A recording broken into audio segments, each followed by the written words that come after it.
সুপ্রিয় শিক্ষার্থীরা, আশা করি তোমরা সবাই ভালো আছো।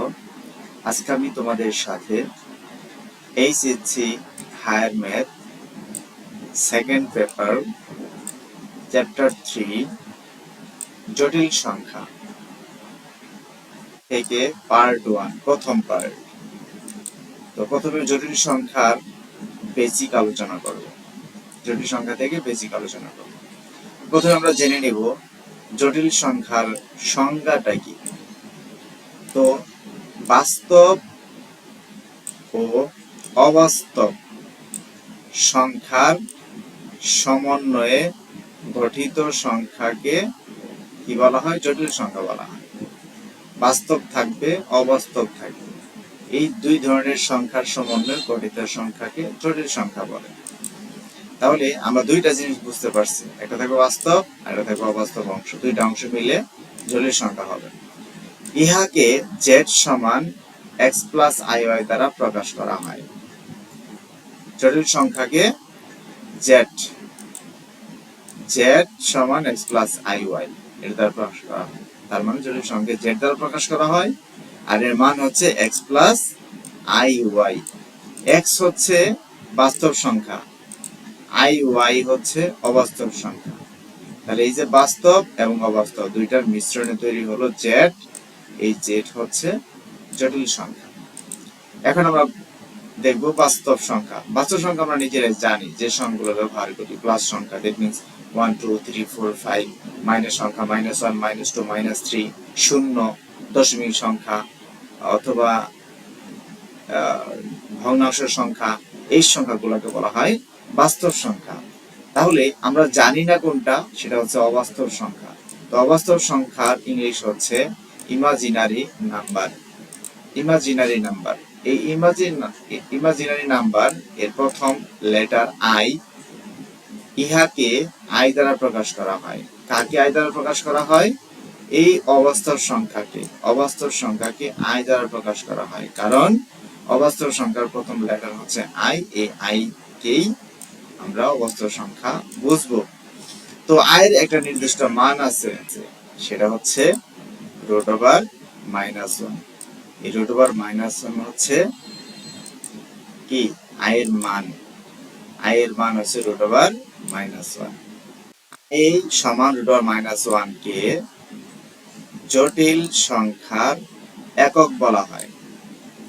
মানে জটিল সংখ্যার সর্বনিম্ন যে মান, যা ভ্যালু, সেটাই হচ্ছে √-1। আর যেহেতু আয়ের মান √-1, এই জন্য আই কে জটিল সংখ্যার সর্বনিম্ন একক বলা হয়। এটা মনে রাখতে হবে, জটিল সংখ্যার সর্বনিম্ন একক বা একক কোনটা, সেটা হচ্ছে আই। আয়ের মান হচ্ছে √-1।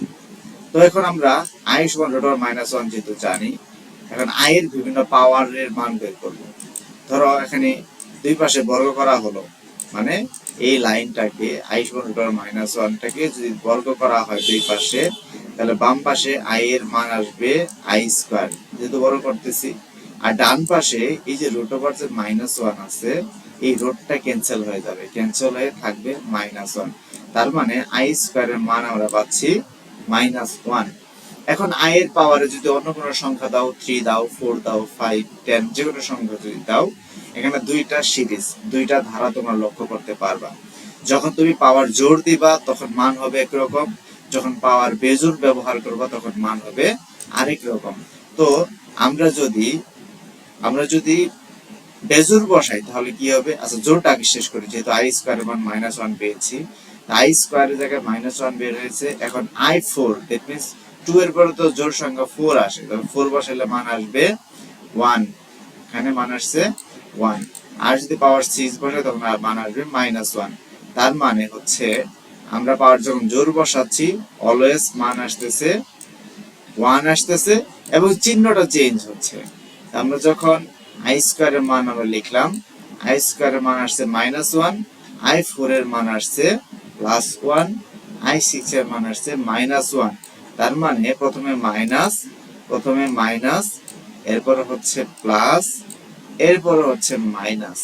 তার মানে আয়ের পাওয়ার যখন জোর, তখন মাইনাস স্কয়ার থেকে শুরু হবে মাইনাস, পরে গুলো সিরিয়ালি প্লাস মাইনাস হবে।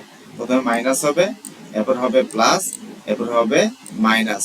তার মানে জোরের ক্ষেত্রে মাইনাস প্লাস এইভাবে মান আসবে। এখন আমি যদি বলি যে i এর পাওয়ার যদি 10 লেখা হয় তাহলে কি মান আসবে? তাহলে মান আসবে কি মান আসবে সেটা আমরা একটু দেখি এক্সট্রা। তাহলে এখানে i এর পাওয়ার আমি কত লিখবো? 10 লিখবো। তাহলে i এর পাওয়ার যদি আমি 10 লিখি তাহলে কি আসবে? আমরা তো জানি যে i স্কয়ারের মান হচ্ছে -1। তো এই i এর পাওয়ার 10 আমরা কিন্তু এটাকে এভাবে লিখতে পারি যে i স্কয়ার ইনটু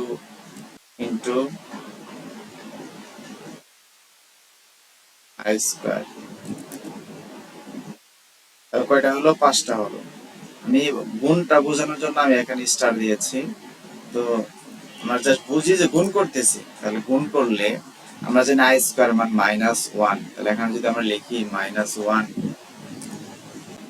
এই যে প্রথম i স্কয়ার মান হচ্ছে -1, পরেরটার -1, -1, এভাবে আমরা 5টা i স্কয়ারের মান 5টা বাইরের সাথে যদি গুণ করি তাহলে আমরা কি পাবো? মাইনাস বেজোর মাইনাস, মানে মাইনাস সঙ্গে মাইনাস প্লাস, তার সঙ্গে মাইনাস গুণ করলে মাইনাস, এরপরে মাইনাস সঙ্গে মাইনাস গুণ করলে প্লাস, এরপরে মাইনাস।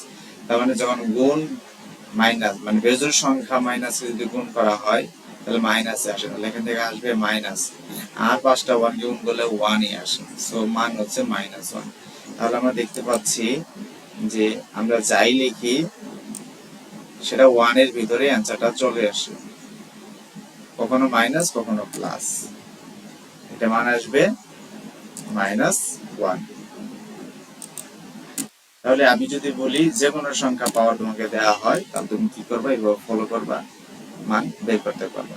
অথবা এটা আরেকটা সহজ বুদ্ধি আছে বের করার, সেটা হচ্ছে যেহেতু আমরা i এর পাওয়ার 10 বের করব, এজন্য প্রথমে ব্র্যাকেটের ভিতরে i স্কয়ার নিব আর পাওয়ারে দেব 5। তাহলে i স্কয়ার ইনটু পাওয়ার 5, তাহলে 5 গুণ 10 হয়। তো i স্কয়ার মান যেহেতু মাইনাস, আমরা যদি এখানে মাইনাস বসাই, -1, -1 এর পাওয়ার যদি বেজোড় হয় তাহলে -1ই থাকে। দ্যাট মিন্স মাইনাসের পাওয়ার যদি বেজোড় হয় সো মাইনাসই থাকবে। আর 1 এর পাওয়ার তুমি যতই লেখো সেটা 1ই আসবে। তার মানে i এর পাওয়ার 10 ইকুয়াল -1 আসে। তাহলে এখানে যদি আমি 10 এর জায়গায় এখন 10 দিছিলাম জোড় সংখ্যা, এবার আমি বেজোড় সংখ্যা দিই। এটাকে আমি বেজোড় সংখ্যা দিচ্ছি। আর 99 দিলে আমাদের কি করতে হবে? যেহেতু 99 তার মানে বেজোড় সংখ্যা দিয়েছি, তো এখানে পাওয়ার দিতে হবে 49 দিই। 49 দ্বিগুণে কত? 98। 49, যে 49 দ্বিগুণে 98 হবে। আর 99 এর জন্য আরেকটা i লাগবে, তো আমি iটা গুণ আকারে রাখলাম। যেহেতু i স্কয়ার পাওয়ার 49, তো i স্কয়ার মান হচ্ছে -1, তো -1 থাকবে। আর এর পাওয়ার 49 মানে কি? পাওয়ার বেজোড়ে আসবে, মানে হচ্ছে মাইনাসটা মাইনাস থাকবে। আর 1 এর পর 49 লিখলে সেটা তো 1ই আসে, সো এটা -1 আসবে। এরপর এর সাথে কি i যেহেতু গুণ আকারে আছে, তো আমরা গুণ আকারে রাখবো, গুণ দিয়ে i লিখলাম। তাহলে এখানে কি পাচ্ছি? -1 ইন্টু i, তার মানে মাইনাস আসবে -i। সো আমরা জোর পাওয়ার যত সংখ্যাই দেওয়া হোক আমরা এই জিনিসটা ফলো করব, ব্র্যাকেট দিয়ে স্কয়ার এর ভিতরে দিব স্কয়ার, i স্কয়ার, আর পাওয়ারে হিসাব অনুযায়ী যা আসে তা লিখবো। তারপরে ব্যালেন্স করার জন্য গুণ আকারে লিখবো, এরপরে ক্যালকুলেশন করার পর আমরা দেখতে পাবো এরকম মান চলে আসে। তাহলে জোর হোক আর বা বেজোড় হোক, যে কোনো সংখ্যা i এর পাওয়ার দিলে সেটা আমরা বের করতে পারবো। তা আশা করি আমরা বুঝতে পারছি। তো এবার চলে আসি যে পাওয়ার জোর হলে অলওয়েজ 1 আসে, কিন্তু প্রথমে মাইনাস, এরপরে হচ্ছে প্লাস, এরপরে মাইনাস, এভাবে জোরের ক্ষেত্রে এভাবে আসে।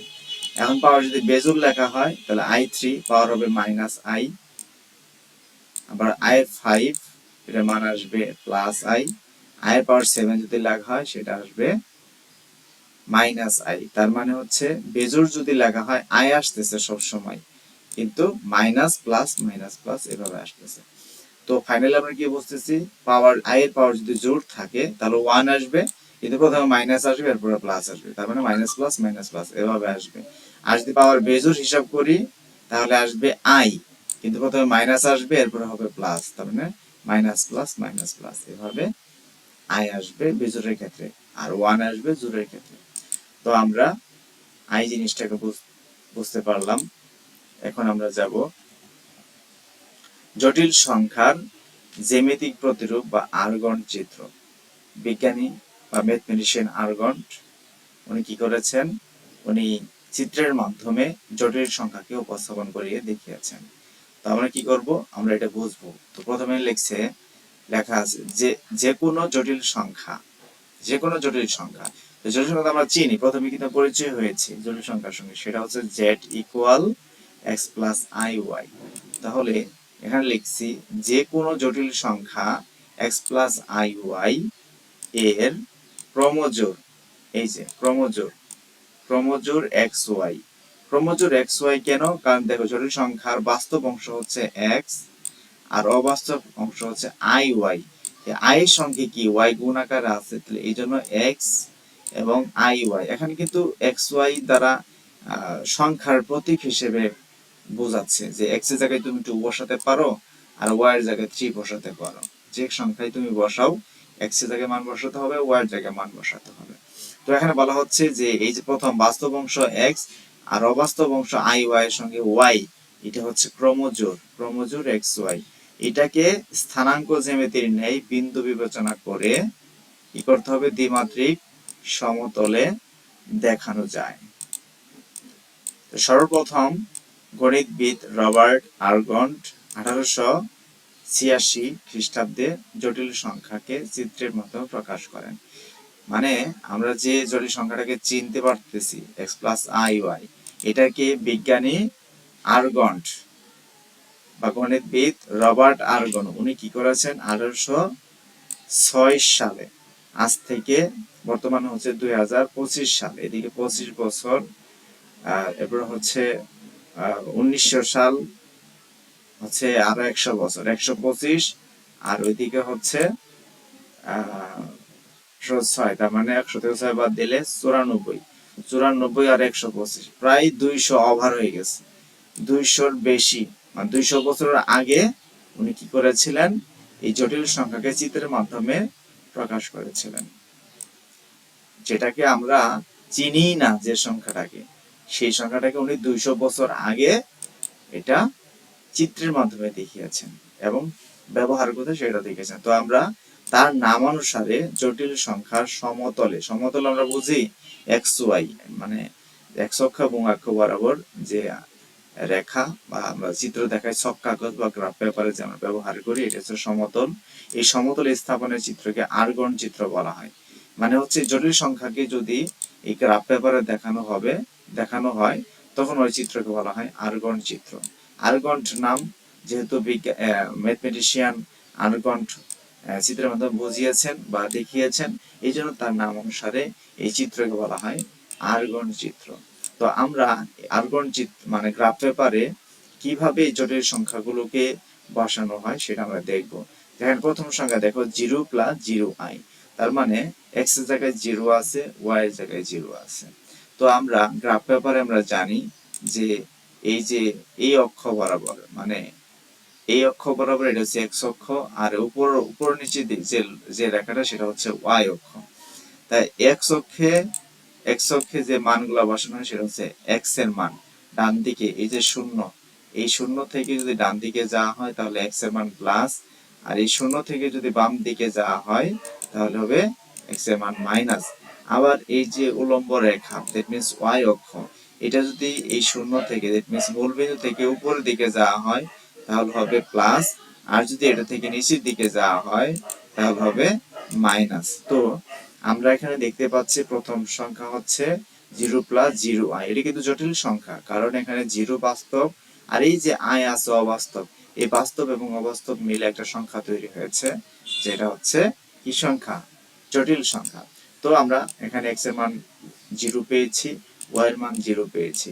তো আমরা যদি বলি যে x এর মান 0, y এর মান 0, 0 0 স্থানাঙ্ক, তার অবস্থান কোথায় হবে, অবস্থান হবে এই ও বিন্দু বা মূল বিন্দুতে। এই জন্য লিখে রাখছি এই যে একটা কালো একটা পয়েন্ট দিয়ে রাখছি, বিন্দু দিয়ে রাখছি, এটা হচ্ছে মূল বিন্দু, এটা হচ্ছে এই জটিল সংখ্যার অবস্থান কোথায়? গ্রাফ পেপারে। এরপরে সংখ্যা আমরা দেখতে পাচ্ছি 2 প্লাস 0i। 2 মানে x এর মান 2 আর y এর মান 0। তাহলে x এর মান 2 মানে প্লাস 2, তাহলে কোন দিকে যাবে? ডান দিকে যাবে। তাহলে এখান থেকে এই যে এখানে এক ঘর, এখানে আরেক ঘর, তার মানে এই ঘর পর্যন্ত হচ্ছে 2, x এর মান হচ্ছে 2 এখানে।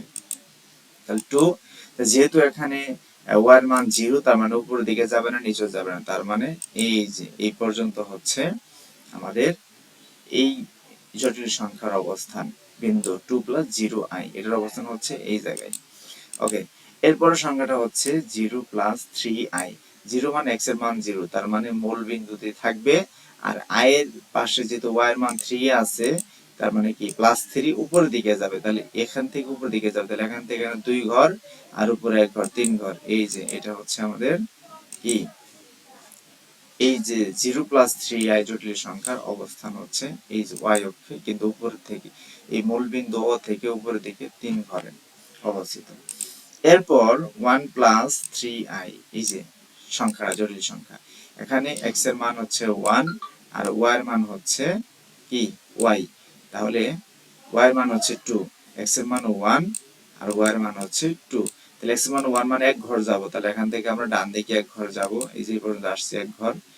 আর যেহেতু y এর মান 2, তাহলে উপরে যাব 2 ঘর, তাহলে এখান থেকে এই যে বরাবর এখান থেকে উপরে যাব এই 2 ঘর। তাহলে এই যে যেখানে বিন্দু দিয়ে রাখছি, এই বিন্দুটাই হচ্ছে কি 1 প্লাস 2i জটিল সংখ্যার অবস্থান। অনুরূপভাবে -3 প্লাস 3i, তাহলে -3 মাইনাস মানে হচ্ছে x এর মান যেহেতু -3, তার মানে বাম দিকে যাবে, এই যে মূল বিন্দু থেকে বাম দিকে যাবে, তাহলে কয় ঘর যাবে? 3 ঘর যাবে। তাহলে মূল বিন্দু থেকে আমি 3 ঘর গেলাম, এই যেখানে আসলাম, এখানে এসে এই যে আবার এই সংখ্যার ভিতরে কি y এর মান 3 দেওয়া আছে, তাহলে 3 মানে +3 উপরের দিকে যাবে। তাহলে প্রথমে আমরা কি করলাম? এই মূল বিন্দু থেকে এখানে আসলাম, মানে x এর মান -3 বামে আসছি, এরপর এখান থেকে ওই যে উপরে যাব, এই যে ঘরগুলো উপরে যাব, উপরে গিয়ে এই যে বিন্দু, তার মানে এখান থেকে এই যেটা আর হচ্ছে এখানে আসার পর, তো আমাদের এই যে যে বিন্দুটা কালো একটা পয়েন্ট দিয়ে রাখছি, এটা হচ্ছে আমাদের এই যে জটিল সংখ্যা -3 +3 এর অবস্থান। এরপর হচ্ছে -1 এবং -3i। -1 হচ্ছে x এর মান -1 আর y এর মান হচ্ছে -3। তাহলে x এর মান যেহেতু -1, তো বামে যাবে, বামে এক ঘর যাবে। আবার y এর মানও -3, তাহলে এবার কিন্তু উপরে যাবে না, এবার যাবে কোথায়? এই যে মূল বিন্দু থেকে নিচের দিকে যাবে। তাহলে -1 এর জন্য বামে, x এর মান যেহেতু -1, বামে যাবে এক ঘর আর নিচে যাবে 3 ঘর। তাহলে বিন্দুটা পাচ্ছি এই যে বিন্দু, যে বামে এক ঘর এবং নিচে 3 ঘর। তাহলে এই যে বিন্দুটা, এই যে কালো পয়েন্ট, এই পয়েন্টটাই হচ্ছে আমাদের -1 প্লাস -3i জটিল সংখ্যার অবস্থান। এটা এরপর হচ্ছে লাস্ট যে সংখ্যা, সেটা হচ্ছে 2 2i। x এর মান 2, তার মানে ডান দিকে যেতে হবে 2 ঘর, তাহলে এখান থেকে এই যে মূল বিন্দু থেকে আমরা ডান দিকে যাব 2 ঘর, 2 ঘরে গিয়ে এরপর হচ্ছে -2 এই -2, তার মানে কি y এর মান মাইনাস, তাহলে নিচের দিকে যাবে, তাহলে এখান থেকে আমরা এই নিচের দিকে আসলাম, নিচের দিকে আসলাম 2 ঘর। তাহলে এই যে পয়েন্টটা, সেটাই হচ্ছে এই যে 2 2i জটিল সংখ্যার অবস্থান। তো আমরা এই যে গ্রাফ পেপারে বা কার্তেশীয় স্থানাঙ্কে জটিল সংখ্যাকে কিভাবে বসানো হয় এবং কিভাবে বোঝানো হয় সেটা আমরা বুঝতে পারলাম। এই চিত্রটাই দিয়েছিলেন, বুঝিয়েছিলেন আর্গন্ট, রবার্ট আর্গন 1866 সালে উনি দেখিয়েছিলেন। এই জন্য এই ধরনের চিত্রকে বলা হয় আর্গন্ট চিত্র। তা আমরা জটিল সংখ্যার জ্যামিতিক রূপ বা চিত্রের মাধ্যমে আমরা বুঝতে পারলাম।